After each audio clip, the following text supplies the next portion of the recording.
My 5-year-old's name is Victoria. Victoria is pretty sure she's done with her education at this point. She knows all the letters. She knows the numbers up to as high as anybody could possibly count as far as she is concerned. And she can't imagine what's left to learn. I hope you don't feel the same way. I hope that as hard as you've worked to reach this point, you still recognize that there is a lot left to learn, that life is a lifelong learning process, and that what this diploma represents is that you now have the capacity to learn on your own, whether that's in a higher education environment, whether that's in your career, whether that's a hobby of something that you undertake to study or something that you decide you want to learn. You have the tools now to teach yourself and to access knowledge wherever you go looking for it. And that's the most important thing this diploma represents. Not what you've learned, but that you've learned how to learn. That you've learned how to filter information, that you've learned how to find information, and that you've learned how to evaluate that information and to put it to productive use. They weren't teaching you that the War of 1812 happened in 1812. They were teaching you to think, if it's called the War of 1812, it must have happened in 1812. They were teaching you how to gather information and put it to productive purpose. I know that many of you overcame a lot of challenges to be here tonight.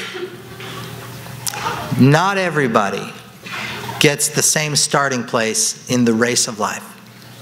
While I was walking over here, actually, I saw a 3-year-old boy. I'm sure he's out there somewhere.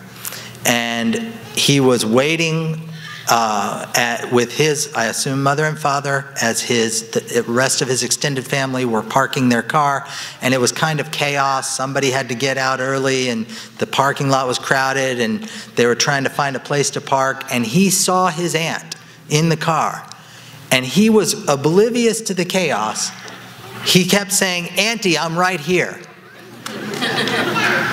Because at 3 years old, as far as he knew, he was the only thing that mattered in the world right then. Not navigating the parking lot without an accident, not figuring out where they were going to park, not all the other people in the extended family who were gathering here to celebrate your accomplishment today, who had other priorities too. As far as he had an aunt who bestowed and lavished attention upon him whenever he saw her, and when he saw her through the window of the car, he assumed she had arrived at her purpose, because here he was, waiting to be loved. That's what every 3-year-old's experience of life should be. But as you go on through life, and I hope all of you have had that experience, and I hope you will give that experience to children in your life as your life goes on. But as you go on, as you get a little older, you find out that it isn't all about you, that for other people, their existences are as much about them as about you, and that at some point you have to take responsibility for your own destiny. And that's what tonight commemorates as well, that you've accomplished that, you've done that, you've equipped yourself through your own initiative with the tools you need to be successful in life and to be able to contribute to that feeling that some future 3-year-old is going to have, that he or she is the center of the universe. A couple of weeks ago, I participated in a press conference recognizing some of the best schools in this region and in the state. And I looked carefully at the list.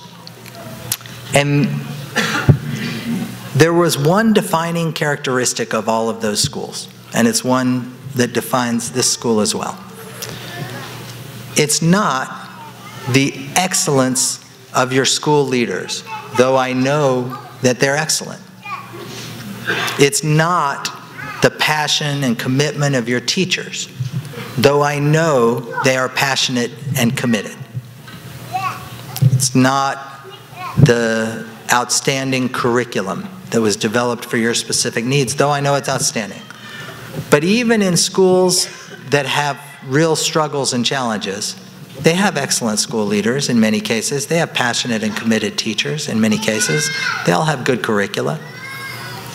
The thing that distinguished all of those highest performing schools on that list was the amount of commitment each student brought with him or her to school each day. In some cases, that was a commitment that came from their community and their families. In other cases, it's a commitment that came directly from the student.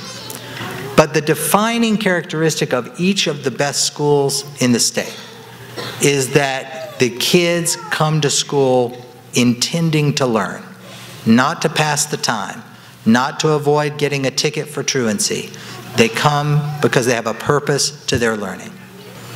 That is a hard thing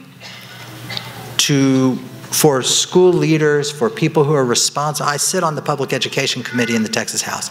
I can't write a law that says every kid's going to come with the intention to learn, with a purpose when they get to school today. I can't write a law that says every parent, every family is going to deliver a kid to school ready to learn.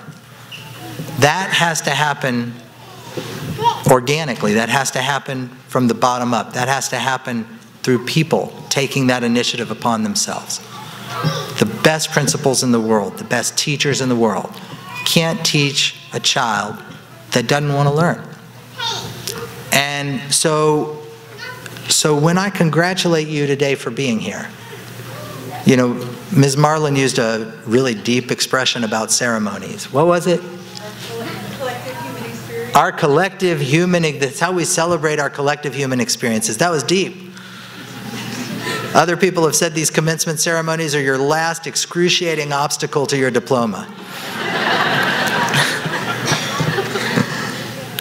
But when I congratulate you today, it is because I really appreciate that you had the personal initiative and leadership to deliver yourself to this stage today, to achieve this diploma for yourself.